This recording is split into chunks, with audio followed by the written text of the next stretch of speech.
What I like about cars is the technology behind it.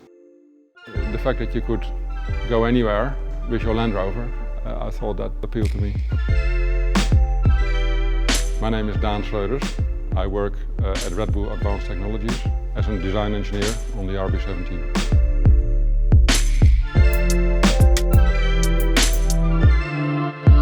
The first time I got involved with Land Rovers is when my father bought a Land Rover Series 3, like this one, and I was 7 at the time.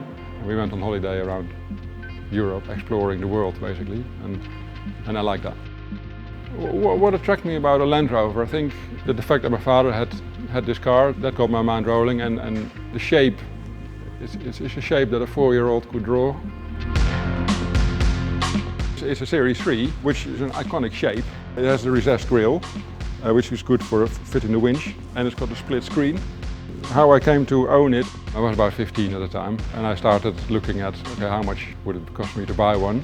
And eventually I came across this one in the local newspaper. I went to look at it and I bought it. This was in 1991.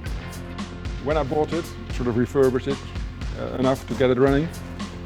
When I arrived in the UK, I rebuilt it from the ground up, and it's using Defender running gear, basically.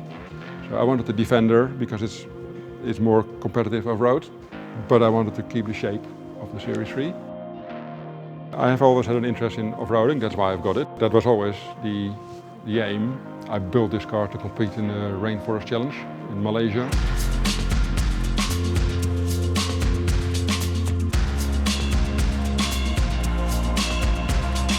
This is like a 10-day rally through the jungle in Malaysia, and it's fully self-supporting. It's between yourself and the co-driver, but you live at the back of your car with your own food, your water and fuel. Yeah, it's a real battleground. Later I've also went to Russia, an event called the Ladoga Trophy. It's near St. Petersburg. It's a lap around Lake Ladoga. That's 8 days. The last event I did was Croatia Trophy, which is, as I say, Croatia, an 8-day event. It gives me great pleasure and enjoyment to do those things.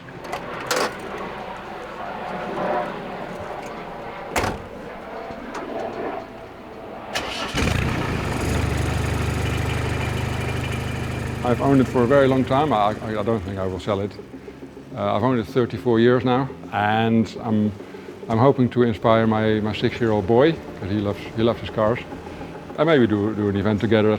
You know, who knows? He might inherit it.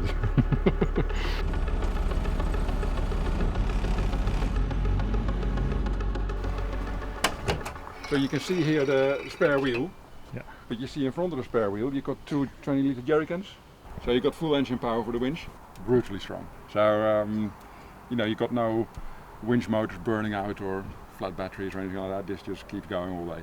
Wow. And that's in the jungle. That's what you need to do.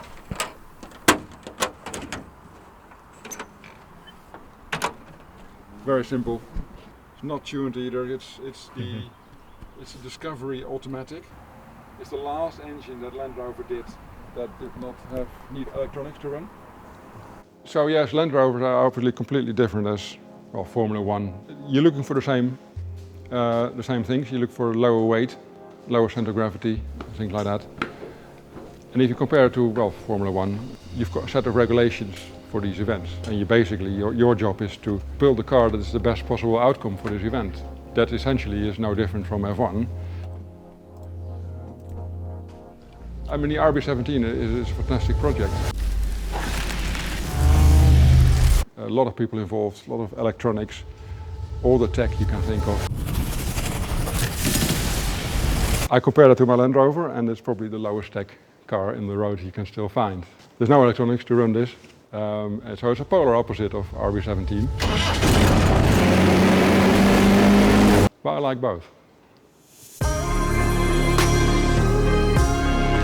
When I go competing in my Land Rover, it gets so dirty you probably don't even recognize the color, which during the competition we don't really worry about. But the one thing is, we still need to look through the window. That's the most important thing, because if you don't know where you're going, it's going to be a bad end. I'm really excited to use Armor All Podium Series to keep my windows clean during competition.